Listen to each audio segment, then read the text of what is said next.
Hai semuanya, bagaimana kabar hari ini? Semoga sehat-sehat ya. Pertama, selamat datang di Biology Lesson with Pragiwati. Dengan saya sendiri, Pragiwati Setiana sebagai pemateri. Biology Lesson ini merupakan video pembelajaran biologi yang di dalamnya membahas materi-materi biologi. Nah, pada kesempatan kali ini kita bersama akan belajar mengenai ruang lingkup biologi di Biology Lesson with Pragiwati. Sebelum kita masuk ke materi, kita lihat dulu apa tujuan yang akan dicapai dari pembelajaran yang akan kita lakukan. Berdasarkan kompetensi dasar dari materi yang akan kita bahas, yaitu KD 3.1 menjelaskan ruang lingkup biologi, permasalahan pada objek biologi, dan tingkat organisasi kehidupan melalui penerapan metode ilmiah dan prinsip keselamatan kerja, diharapkan peserta didik mampu memahami tentang ruang lingkup biologi melalui penerapan metode ilmiah dan prinsip keselamatan kerja berdasarkan pengamatan pada kehidupan sehari-hari. Sekarang coba amati lingkungan sekitar kalian. Apa saja makhluk hidup yang ada di lingkungan sekitarmu? Setelah kalian amati, pasti di lingkungan kalian terdapat setidaknya hewan, tumbuhan, dan manusia. Dari hasil pengamatan kalian, ketiga makhluk hidup itu juga pasti memiliki kehidupan masing-masing. Jika seperti itu, maka makhluk hidup merupakan unsur biologi karena mempunyai kehidupan. Nah, dilihat dari hal tersebut, apa yang kalian ketahui tentang biologi? Apakah biologi memiliki ruang lingkup? Jika iya, apakah hubungan yang ditimbulkan dari ruang lingkup biologi? Seperti apakah dalam ruang lingkup biologi memiliki manfaat dan bahaya? Untuk menjawab pertanyaan tersebut, mari kita simak materi berikut ini.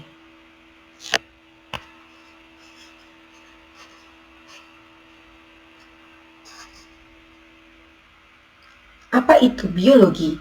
Biologi merupakan ilmu yang mempelajari tentang makhluk hidup. Dari pengertian itu, biologi juga disebut sebagai ilmu biologi. Di dalam biologi terdapat ruang lingkup biologi. Dalam hal ini, cakupan ilmu biologi yang meliputi objek biologi dan permasalahan biologi. Apakah itu objek biologi? Objek biologi adalah makhluk hidup dari tingkatan molekul sampai tingkatan biosfer. Tingkatan dalam objek biologi dimulai dari yang paling rendah, yaitu tingkat molekul, contohnya asam amino. Tingkat organel sel, contohnya seperti badan Golgi, tingkat sel seperti hewan, tingkat jaringan, contohnya jaringan tulang, tingkat organ yang terdapat organ seperti tulang, tingkat sistem organ, contohnya sistem gerak, yang tersusun atas tulang-tulang pembentuk rangka tubuh.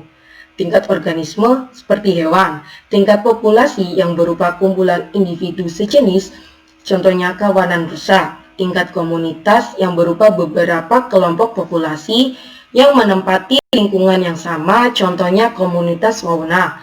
Tingkat ekosistem yang merupakan hubungan timbal balik antar makhluk hidup dan lingkungannya, contohnya ekosistem hutan.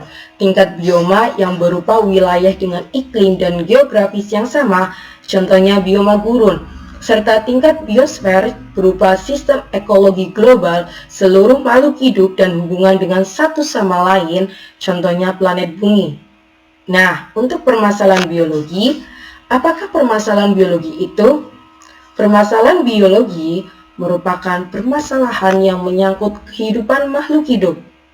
Contohnya seperti terlihat pada gambar, manusia yang terpapar suatu penyakit akibat virus atau bakteri, begitu pula pada tumbuhan yang terserang hama, dan hewan yang juga terkena infeksi oleh virus dan bakteri. Kupu-kupu dan bunga keduanya merupakan objek biologi. Apa itu cabang biologi? Cabang biologi merupakan cabang ilmu biologi. Dalam cabang ilmu biologi, kupu-kupu masuk ke dalam zoologi, sedangkan bunga masuk ke dalam botani. Dapat dilihat pada gambar termasuk contoh permasalahan biologi.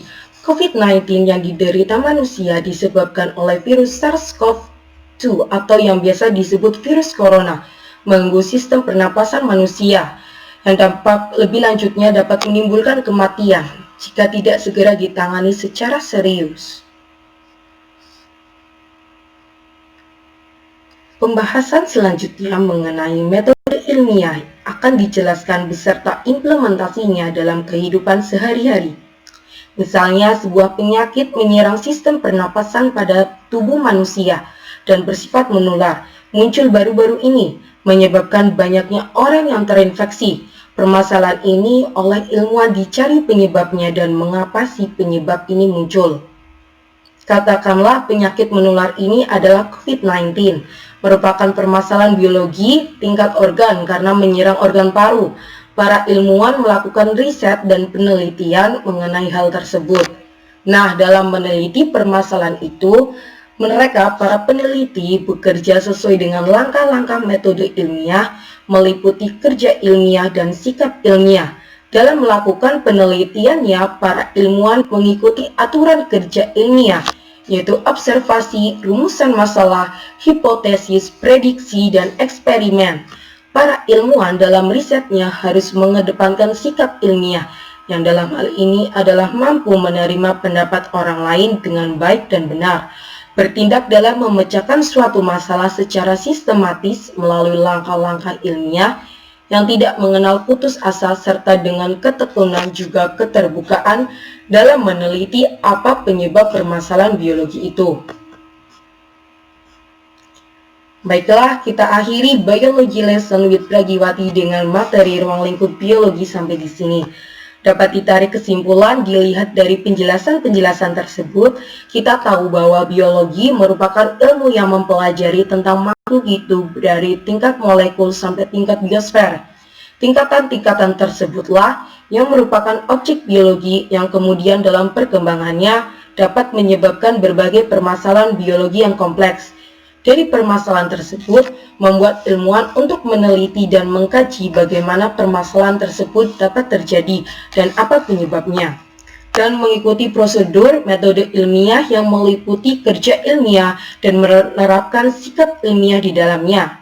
Terima kasih atas partisipasinya dalam pembelajaran kali ini. Selamat beraktivitas kembali. Sampai jumpa pada Biology Lesson with Pragiwati di video lainnya. Goodbye, see you later.